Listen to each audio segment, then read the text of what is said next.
So guys, welcome back to the channel. I hope you are all well. We got a lot to cover in today's video. As you can tell by the title, we got some huge transfer news as a bid has been submitted.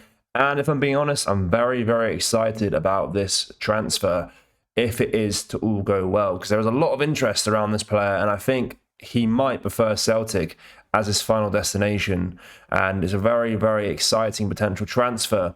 Of course, we are playing today a bit later on, around 5:30, I believe kickoff is, and we're against a team a few leagues below us, away from home. It's going to be an interesting game. It's going to be a very exciting game, actually, playing a team below the Nunan League. And yeah, I'm looking forward to that. They're called Celtic Talbot FC. So it should be an interesting game. I'm sure a lot of players will be rotated. It'll be a younger squad playing, and it's going to be a very good game. So let's get into this story because it is quite an interesting one. So it's to do with a youngster called Michael Nunan who plays for Shamrock Rovers. And we have a big update with regards to his future at Shamrock and his potential future at Celtic. So Celtic have made their move in the race to sign highly rated Shamrock Rovers striker Michael Nunan, submitting a formal bid in the last 24 hours as interest in the 17-year-old heats up. The Scottish champions are attempting to fend off Bundesliga side Hoffenheim, who are reported to be in advanced talks over a deal for the young Irish forward. However, the 42 report that Shamrock Rovers have already rejected 2 bids from the German side as they fall short of the club's €2 million valuation. Nunan enjoyed a breakout season in 2025, scoring 6 goals in 30 appearances for the Rovers. His progress has now attracted serious interest across Europe, with Celtic now firmly in the mix. So, complicating matters, the reason the deal might fall through is that Dermot Desmond, of course, Celtic's largest shareholder, also holds a stake in Shamrock Rovers, raising questions about how that connection could influence a possible deal. Of course, we've recently bought Liam Scales from Shamrock Rovers, while Johnny Kenny was on loan at the club recently. So it shouldn't really affect the actual potential transfer. But of course, I mean, hopefully it actually benefits us in a way that we can more than likely pull him towards Celtic rather than him going to Hoffenheim. So Fabrizio Romano did report on Saturday about the Hoffenheim's link. He said that they were aiming to wrap up the deal quickly, but Celtic made a late push. The Hoops are desperate to bolster their attacking options, and Nunan would be seen as a potential long-term project rather than someone who will come in and play a lot of games just now.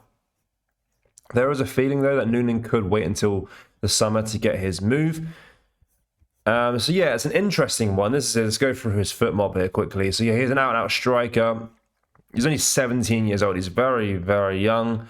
And yeah, it's some interesting things to mention here, because we speak about 30 games and he scored 6 goals. It doesn't sound great, but when you actually break it down, the fact he's 17 and he's only started 14 of those games, got 6 goals and 2 assists, it starts to look a little bit better. And of course, as I said, he's 17 years old. This guy's so young. He's still got a lot of time to grow into a great player. And I think this is a perfect signing for the long-term future. I mean, my guess that he's probably a Celtic fan as well. So, you know, a player that respects the club, knows how big of a deal it is to play for the club, a young player as well with lots and lots of potential. This does feel like a no-brainer. And, you know, £2 million valuation, go for it. Why not go for it? This guy's obviously got a lot of promise, and he could be a good player for us in the future. Of course, we're saying that he could be, you know, a project player, but who's to say that he couldn't get games like, you know, when we're playing in Scottish Cup games against teams like this, he could easily play and get, you know, first team minutes. So it's a good opportunity for him, and I think he should come to Celtic, obviously, being a little bit biased here, but it just makes more sense for him to come to the boys rather than going to Hoffenheim, honestly. And the Dermot Desmond link hopefully plays in our favour rather than against us. That we can get a deal done for him. So I'm excited at this prospect that we could sign this player. I think it's a very interesting one. And he seems like a very promising player for Irish football as well. So that's always cool to see. And yeah, this is a good possibility. Of course, we are playing today a bit later on at 5:30. Ignore I've got a VPN on right now, so the time says a bit different. But it's at 5:30. And it's gonna be a very interesting game. You know, I always enjoy these fixtures, even as the bigger side watching it. It's always cool to go to these like smaller grounds across Scotland and watch a team play. So yeah, look at the capacity of the stadium, 4,500 seated. It's a very, very old traditional stadium. It's going to be very cool to see the fan base there as well. It's going to be such a cool game, such a cool experience for that club as well, to play Celtic on their own ground. And yeah, looking forward to that match. Very, very exciting. But guys, of course, let me know your thoughts on what we discussed in today's video. Of course, we are in the midst of the transfer windows. There's going to be a lot of speculation about who could be coming, who could be leaving. This one did catch my eye though, because it is such a unique transfer. 17-year-old boy from Shamrock. And you always see when there's a 17-year-old like that doing really well in Ireland or anywhere, and you know the thought of your team signing him is always exciting, because he is at the end of the day a young prospect, a potential wonder kid as well. So I'm very excited to see how this transfer formulates over the next few days, because I think he'd be a good signing for us. But of course, we need to focus on getting some first team players in as well. We spoke about Joel Poroy from Leeds. That one's an interesting one, because Leeds, of course, are owned by 49ers, who also have a stake in Rangers as well. So there's a bit of thingy there as well. So we'll see what happens with the Joel Poroy transfer to Celtic. He'll be a good addition as a number 9.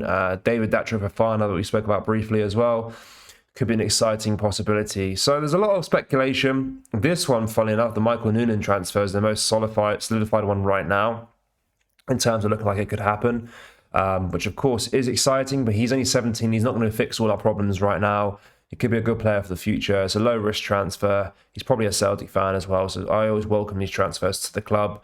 But we do need to get some stronger reinforcements between now and the end of the transfer window, because of course, not just this season, but the following seasons, we really need to have some better investment into this team to make sure we are competing in Europe competitively, and of course winning domestically every season, because I hate to say it, Rangers are making some good signings right now. So you know, we really need to compete, and hopefully the board do start to back the manager and get some players in through the door. I know we're in a tricky period right now, because we've got uncertain future when it comes to who the future manager is going to be for a long-term future. But we still need to add investment into the team as soon as possible. But of course, let me know your thoughts on what we discussed in today's video. Of course, as we are playing today as well, I'll try and get another video out in a few hours' time before that match. But we'll see what happens with regards to that. And yeah, let me know your score predictions as well. You know, I'm going to go for a big scoreline with 5-6-0, 6-7-0, and see what happens, because it's a team that I've far down the pyramid in Scotland, below the Lowland League, so the Lowland Highland League. So it's an interesting game. But yeah, let me know your score predictions for the match. Make sure you drop a like on this video and subscribe to the channel for more Celtic content and more Celtic transfer updates between now and the end of January. Thank you. Take care. Goodbye.